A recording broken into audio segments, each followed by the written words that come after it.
Good morning, good afternoon, good evening. Hello world, this is Deadline's weekly development news. Today's news will be covering things from July 15th to 21st. This week, we have another 7.62x39 conversion for SCAR, so let's take a quick look. A new set of SCAR 47 parts have been added to the game.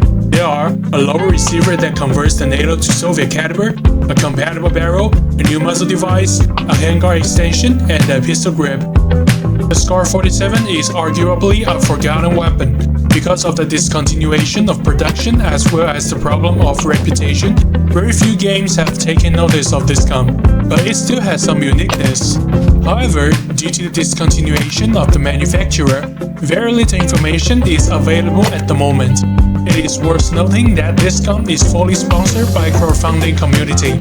I am hoping to get security in the game with a rifle that fires 7.62 Soviet, and I am looking forward to this gun to receive more attention in the game.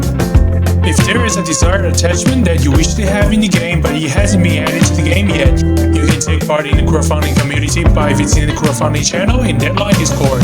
The steps are simple. Join the crowdfunding channel, wait for the time to open for the season, submit your proposal, wait for admins to approve, and you dump it 25% as a start.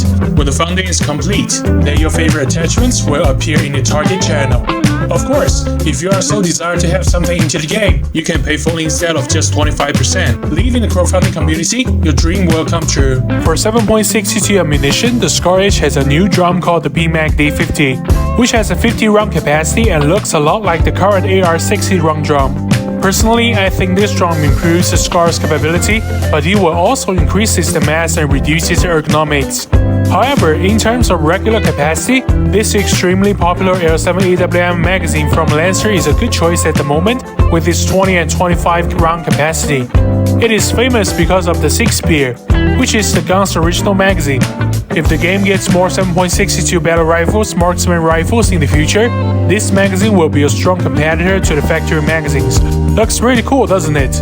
Next up is this artwork from development team with a rich collection of accessories. As a game that currently has over 1,000 attachments, this artwork is undoubtedly very convincing and advertising. And most of the mainstream attachments that players will use are shown there.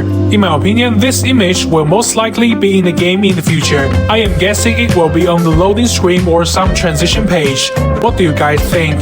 Physically based rendering is returning soon in 0.22, which allows players to realistically represent shading on gun models. However, this feature is currently disabled in 0.21 due to it causing a lot of problems. LPVO has been reworked in version 0.22, and here is the comparison. You can clearly see the overall detail is a lot richer. There is a very clear black edge in the lens, as well as a depth of field after aiming, and the lens shakes more dramatically when the character is moving around.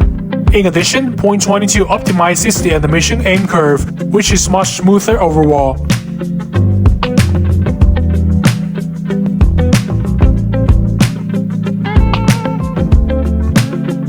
Finally, some auxiliary functions have been developed. Players can now see the specific model of the gun after downloading all the players sharing. Secondly, players can now switch between guns via the scroll wheel in the gun selection screen. Gun modding in this game are different from players to players. Different players will have completely different ideas when sharing, and the detailed 3D models can help others get more thoughts. What do you guys think? Alright, that's for this week's news. If you have anything to say, just drop your comments below and don't forget to thumb up and subscribe. See you next week. Nutty out.